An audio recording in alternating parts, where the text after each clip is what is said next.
It's how I show love. So, but yeah, I mean, I draw inspiration from all over the place. I mean, I have this weird thing. I love to research urban legends. I love to research religions. I love to research, you know, the occult. I love going in and researching all of this really weird stuff that has absolutely no practical use, like poisons that you know of, like poisons. Yeah, when would I need that? So, but yeah, and I saw another question over here. Yes. If I wanted to find any kind of paranormal activity in San Marcos without trespassing, what would you recommend? Without trespassing? Or with trespassing? Well, without trespassing, the first thing that you see, the first thing that we did was we find out who owns all the places that we go look at, and then we call them and we say, you know, can we please have permission to go in? And if they say no, then you know. We respect their decision. What she said. Do you ever Yes. do cemeteries? Do you ever do cemeteries, or is it raucous? I don't really. I've done a few cemeteries, but I don't really do them very often because it's, you know, people don't typically hang around. Ghosts don't typically hang around cemeteries. It's just where you put the shell.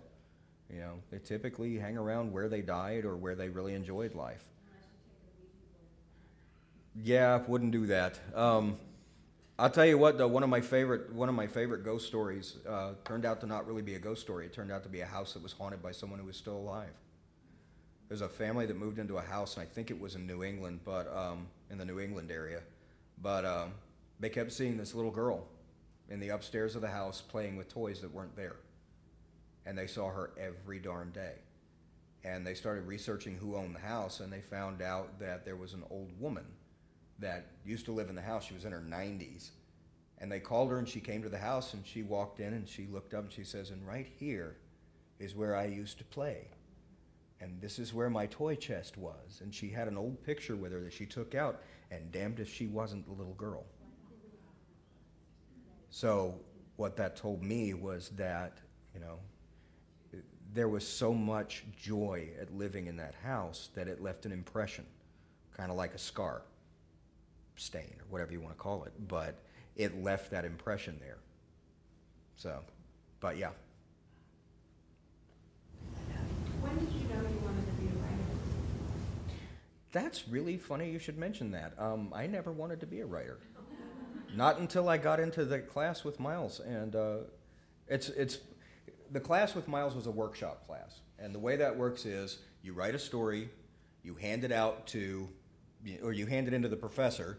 He copies it, hands it out to everybody else in the room. They go away, mark it up, and then they come back and tell you what they thought, right?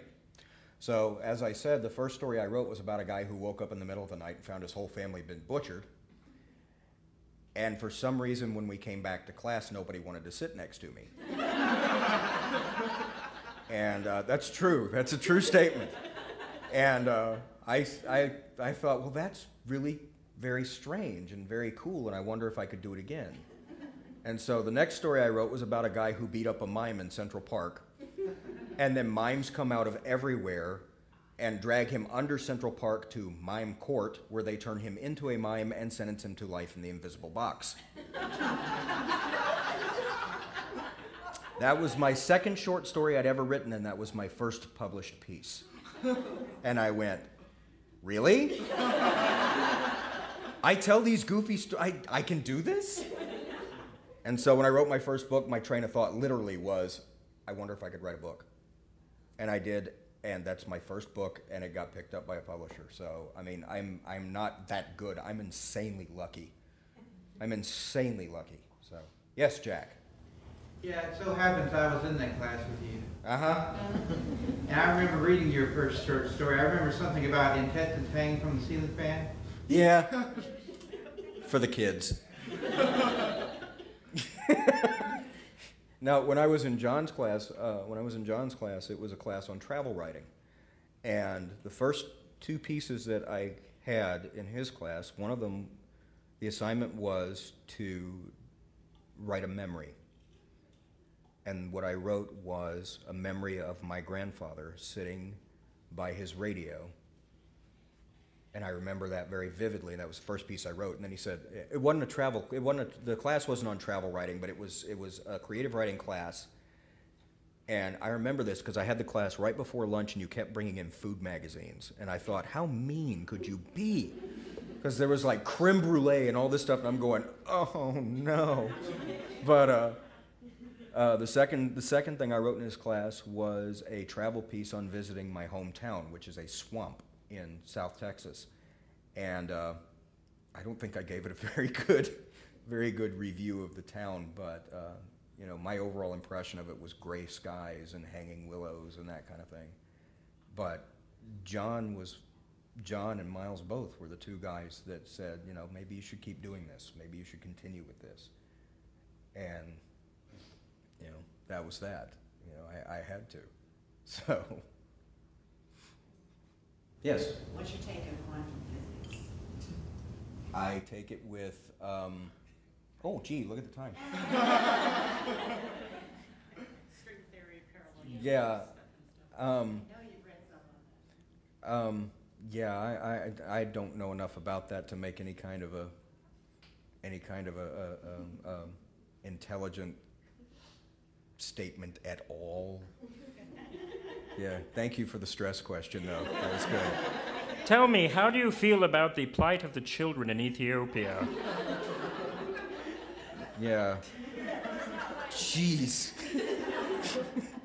You've read Michael Crichton. Yeah, no, yeah, I have, and he's very Michael Crichton-ish.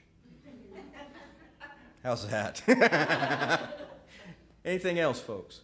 Any other questions? Well, I would like to close this by saying that I appreciate you all coming out, and reading here is, honestly, it's a real high point for me, because I've always wanted to read for the Wittliff collection. And this is a real honor for me, and for a horror guy, for a horror writer like me, to be standing here where the Cormac McCarthy collection is. Holy cow!